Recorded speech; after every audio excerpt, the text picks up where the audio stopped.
नमस्कार, स्वागत है आप सभी का मेरे ईपीएम सिवान यूट्यूब चैनल में। आज हम लोग एक बहुत ही महत्वपूर्ण टॉपिक की व्याख्या करने जा रहे हैं। टॉपिक है हाशियाकरण। हाशियाकरण क्या है, हाशियाकरण किसे कहते हैं,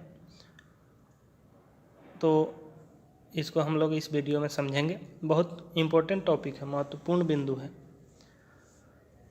हाशियाई का मतलब होता है कि जिसे किनारे या हाशिए पर ढकेल दिया गया हो।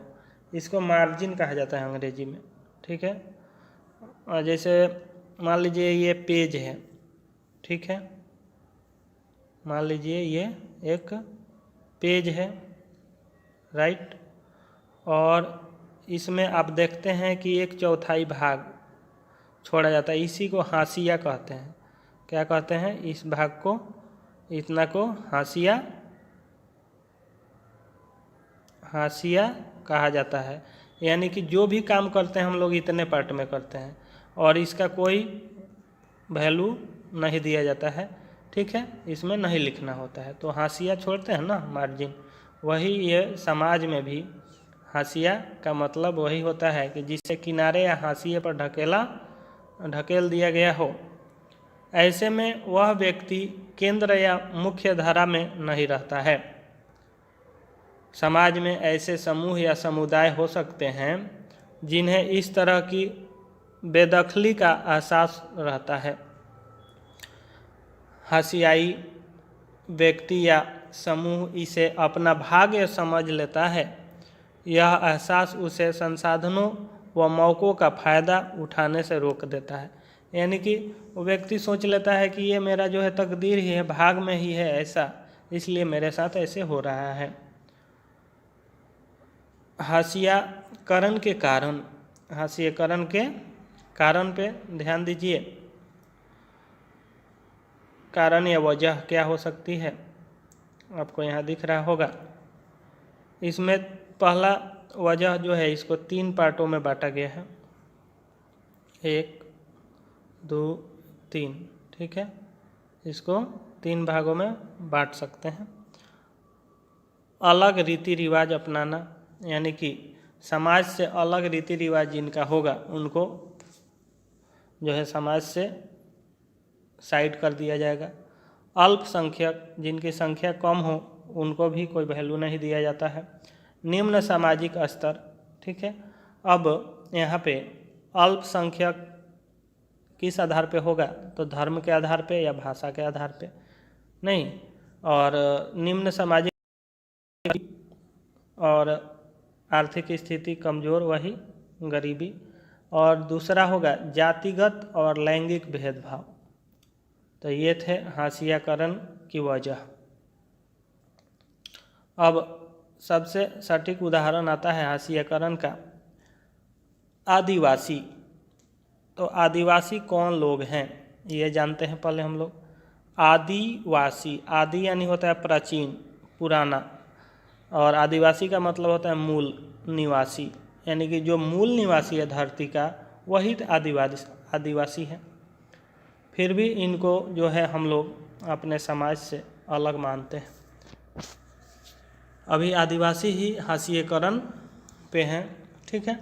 ये ऐसे समुदाय हैं जो जंगलों के साथ जीते आए हैं और आज भी उसी तरह जी रहे हैं। आदिवासियों को भारत में जनजाति भी कहा जाता है। शायद आपने अनुसूचित जनजाति शब्द सुना होगा। सरकारी दस्तावेजों में आदिवासियों के लिए इसी शब्द का इस्तेमाल किया जाता है। आदिवासी समुदायों की एक सरकारी सूची भी बनाई गई है। अनुसूचित जनजाति को कई बार अनुसूचित जातियों के साथ मिलाकर भी देखा जाता है। जनजातियों को इनके साथ मिलाया जाता है। भारत में लगभग 8% आबादी आदिवासियों की है, जनगणना 2011 के अनुसार है। भारत में 500 से ज़्यादा तरह के आदिवासी समूह हैं।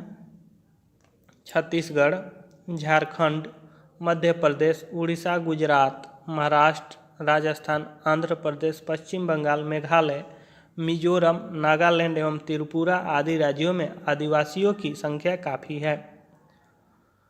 अकेले उड़ीसा में 60% से ज़्यादा, अरे परसेंट करें ना गलत, अकेले उड़ीसा में 60 से ज़्यादा अलग अलग जनजातीय समूह रहते हैं। ठीक है, 60 से ज़्यादा अलग अलग जनजातीय समूह अकेले उड़ीसा में है। तो देखिए, अब हम लोग इसमें आदिवासियों का रहन सहन संस्कृति के बारे में जान लेते हैं। धार्मिक जीवन, आदिवासियों के अपने ही बहुत सारे जनजातीय धर्म होते हैं जो बाकी धर्म जैसे हिंदू, मुस्लिम, ईसाई से बिल्कुल अलग होते हैं। वे अक्सर अपने पुरखों की गांव और प्रकृति की उपासना करते हैं। प्रकृति से जुड़ी आत्माओं में पर्वत, नदी, पशु आदि की आत्माएं हैं जो विभिन्न स्थानों से जुड़ी होती है और इनका वही निवास माना जाता है। इनके धर्म के अनुसार, मान्यताओं के अनुसार ग्राम आत्माओं की अक्सर गांव की सीमा के भीतर निर्धारित पवित्र लता कुंजों में पूजा की जाती है, जबकि पुरखों की उपासना घर में ही की जाती है।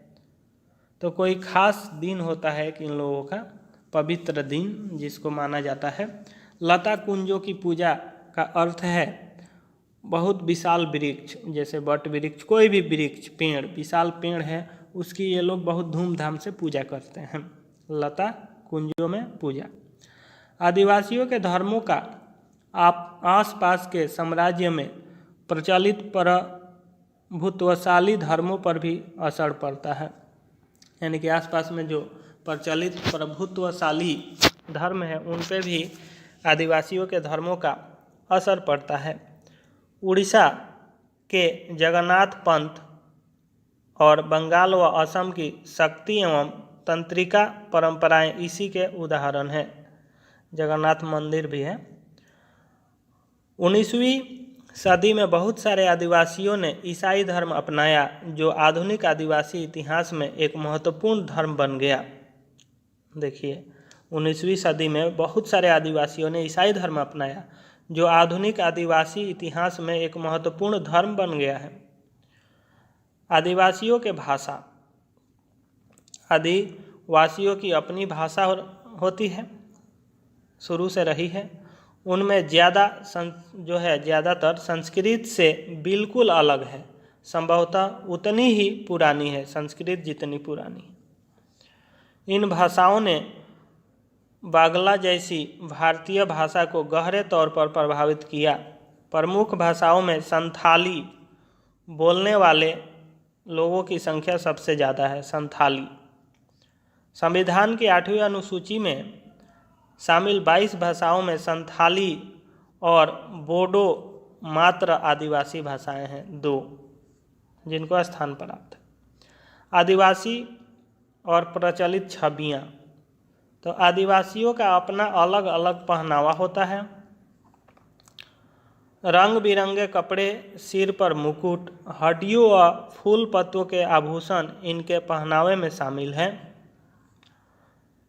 इनके अपने अपने नृत्य होते हैं। आदिवासियों पर आरोप लगाया जाता है कि ये आगे नहीं बढ़ना चाहते, वे बदलाव या नए विचारों से दूर रहना चाहते हैं। इन छवियों में देखते चले जाने के कारण इन समुदायों को अक्सर भेदभाव सहना पड़ता है और ये हास्यकरण के शिकार होते जा रहे हैं। तो आज के इस वीडियो पार्ट में हम लोगों ने आदिवासी लोग कौन हैं और हास्यकरण के हास्यकरण के बारे में मेरे द्वारा संपूर्ण व्याख्या की गई। मैं आशा करता हूं कि आप लोगों को यह मेरा वीडियो अच्छा लगा होगा और आपके लिए उपयोगी भी होगा।